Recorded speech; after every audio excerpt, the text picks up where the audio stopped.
Okay, so what am I going to talk to you about today? What do I expect from you? I expect from you today to be very receptive, very enthusiastic, very excited, okay? Because today is going to be another day of very dense material. You're going to have me talking this morning, and Tyler's going to be talking afterwards. It'll be like drinking water from a fire hose. There'll be a lot of information. It'll come at you very quickly. Anything you don't understand, write it down. We're going to have a questions and answers panel at the end of the day, towards the end. Be an active listener, and if you're called up, be an enthusiastic participant. Okay? I want you guys to volunteer. I want you guys to be part of the seminar. You're not just here to be spectators. Okay, one thing I like to do, just to sort of start off with, is affirmations. These were very useful for me when I first started off. As I sort of gained more real-world experience, they became less and less important. But I want to start off with them today because I want you to kick your minds off in the right direction. Okay? So I want you guys to stand up and repeat after me. I am proud of my desires as a man. I am proud of my desires as a man. Louder. I am proud of my desires as a man. From the very gut. From the very gut. No. Say it again, but from your gut. I am proud of my desires as a man. I move through the world without apology. I move through the world without apology. Again. I move through the world without apology. I was made to satisfy women. I was made to satisfy women. Again. I was made to satisfy women. I don't need any particular woman. I don't need any particular woman. Except my mother. Except my mother. Women are abundant. Women are abundant. Again. Women are abundant. I do not dwell in the past. I do not dwell in the past. The past cannot be relived. The past cannot be relived. Good or bad. Good or bad. Rejection is a great thing. Rejection is a great thing. The more I get rejected, the more I'll get laid. The more I get laid. Woo! There are no mistakes.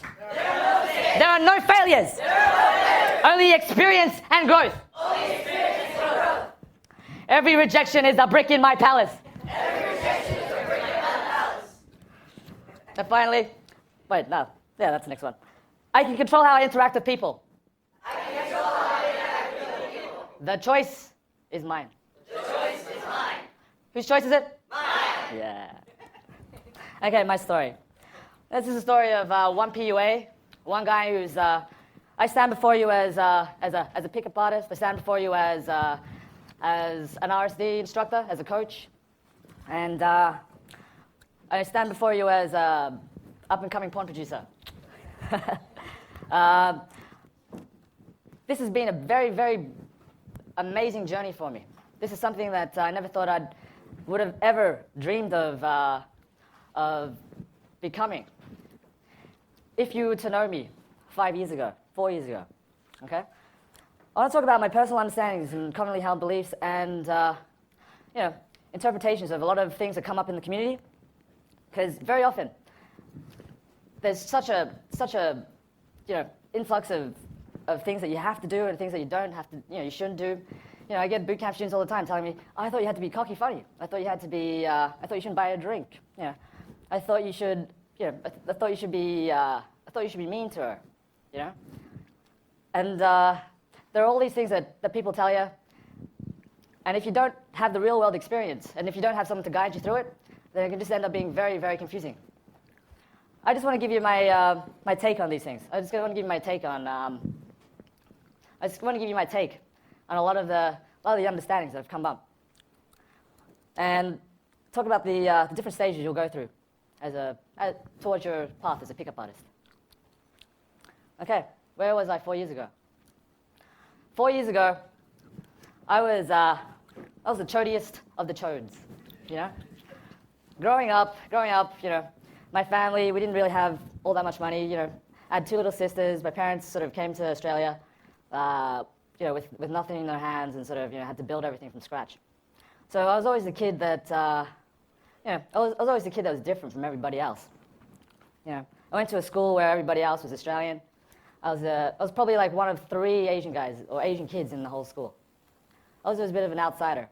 And to top that off, like I was always the outsider kid with the Goodwill clothes. So I didn't really have anything all that much sort of going for me except my drive. I was always quite a from the age of 4 when I discovered sex. I always knew I wanted to have it. So not only was I like that weird little Asian guy, I was that weird horny little Asian guy. So long story short, things weren't really going my way. That picture that you see up there of that chick, that was the type of girl that I was destined to get. If I hadn't gone out there and taken control of my destiny, that was the type of girl I was going to be set up with. My mum was going to set me up with like her friends' daughters. And unfortunately, they all look like that. And growing up, seeing all those hot blonde chicks on the street and in movies, I wasn't going to be satisfied. But I thought, if that's all I'm going to be able to get, then that's all I was going to be able to get. So on top of that, I was very, very withdrawn. I was very, very introverted. I went to pharmacy college to study pharmacy. So professionally, I had that part of my life covered. But I didn't have the social skills. To give you an example of how sort of withdrawn I was, during school, I would be so shy that I would avoid the cafeterias. I would avoid anytime there was any sort of social gathering, I was so nervous around other people. I was always so nervous about what they'd think of me that I'd spend our break times sitting in the toilet reading a book. Do you understand how lonely I was? And then I'd go home and play computer games. That was my life up until that point. So what changed? 2003, the year of my rebirth, as I call it. What changed? It was New Year's Eve 2002, 2003. My friend Mike invited me to a New Year's Eve party. I'd gone for a whole year or so without a date. And as a favor to me, he said, "Hey, come out." It was set at a bar, and he brought along some of his friends.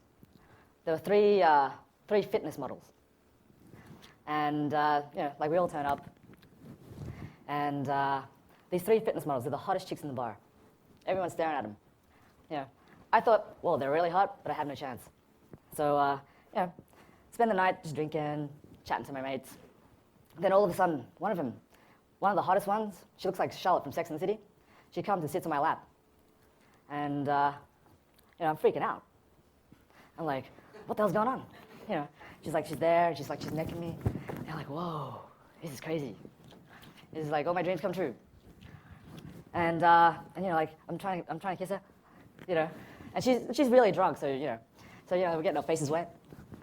But after about 5-10 minutes of this, my brain freezes. I'm flipping out. I'm like, whoa, what did I do to deserve this? Why does she like me? I don't understand. So I had to get myself out of there because that was the only thing I knew how to do. So I stepped back and I got up, and I was like, do you want a drink? And she's like, okay, sure. So I scurry off to the bar, and I stand in line for 40 minutes because it's New Year's Eve.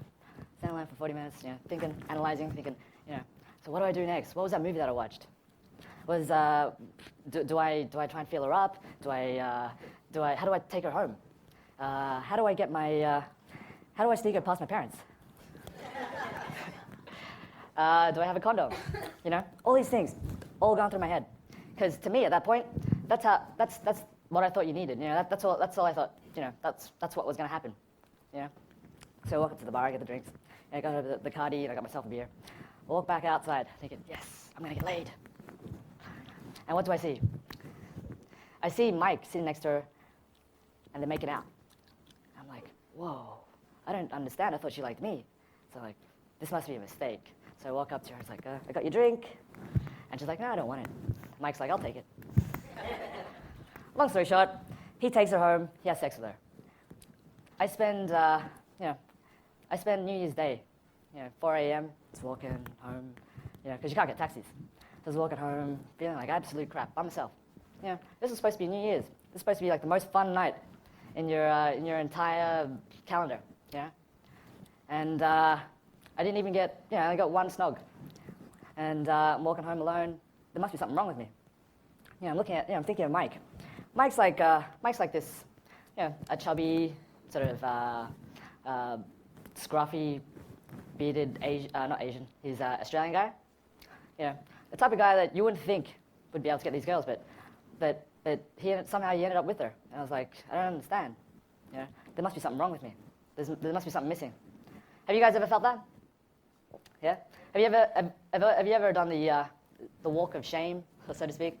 You hit the low point where, like the whole night, you just walk home and you're like, there must be something wrong with me. There must be something wrong with me. For me, that was rock bottom. That was rock bottom. I knew that there was something I wanted in life. I didn't know how to get it. So I did what any computer nerd would do, which was get on the internet and typed into Google how to pick up women. And that's what brought me here today.